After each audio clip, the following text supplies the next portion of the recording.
बिस्मिल्लाहिर्रहमानिर्रहीम। अस्सलामु आलाइकुम।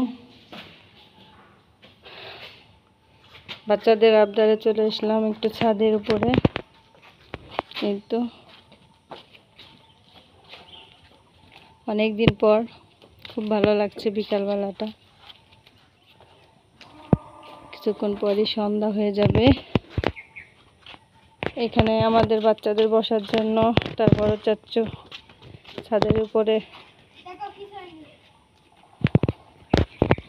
জায়গা করে দিয়েছেন। বিকালের আড্ডায় বাচ্চারা সবাই ভাই বোন, চাচাতো ভাই বোন, ফুফাতো মামাতো সবাই এক জায়গায় যখন হবে আড্ডা দিবে।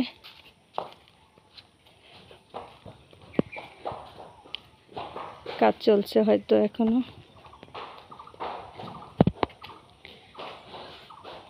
ছাদের উপর থেকে আমি একটু গাছের ভিডিও করে নিচ্ছি। মাশাআল্লাহ, সবুজের মাঝে আসলে আসলেই খুব ভালো লাগে।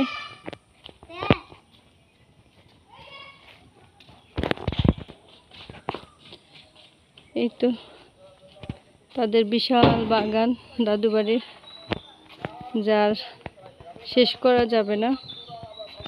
বিশাল জায়গা নিয়ে, এরিয়া নিয়ে, মানে বিঘা বিঘা উঁচাই দিয়ে সাইডে অনেক জায়গা নিয়ে আছে। যদিও এত সম্ভব না আমার খালপাড়ে যে দেখানো। বাঁশের জার বাগান, প্রাকৃতিক সৌন্দর্য কোনো শেষ নেই। আকাশটা দেখতেও খুব মাশাআল্লাহ মিষ্টি লাগছে।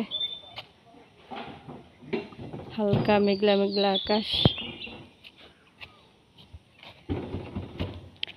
আম ধরে আছে দেখেন, দেখেন কত সুন্দর আম ধরে আছে। অথচ আমরা ঢাকায় বসে বসে মানে আম কিনে খেতে হয়, তারপরও কিন্তু এইখানে কত আম ধরে আছে। সেই আমগুলো বাড়িতে তেমন কেউ থাকে না, খাওয়া হয় না। এই যে আম্মা যেন একটা আম ছিঁড়তেছে আস্তে। এই তো দেখি আম্মা কি শিখছে, আম ছিঁড়েছে, মজা, কি সুন্দর, দারুণ। মানে আমের কোনো শেষ নেই, আপনারা দেখতে পারবেন। এ তো কয়েকটা গাছ আর কি মাত্রই, অথচ বাড়িতে কেউ খাবারের নেই, কেউ নেই। বাড়িতে তেমন কেউ থাকেই না বলতে গেলে, সাথে শুধু তার বড় চাচু থাকে। কত গাছপালা, একটু শান্তিতে নিঃশ্বাস নেওয়া যাচ্ছে আর কি। অনেক বড় এরিয়া নিয়ে বাড়িটা আমাদের। আপনাদের মাঝে তুলে ধরছি। ভাই আপুরা কারকে যদি ভালো লেগে থাকে অবশ্যই জানাবেন।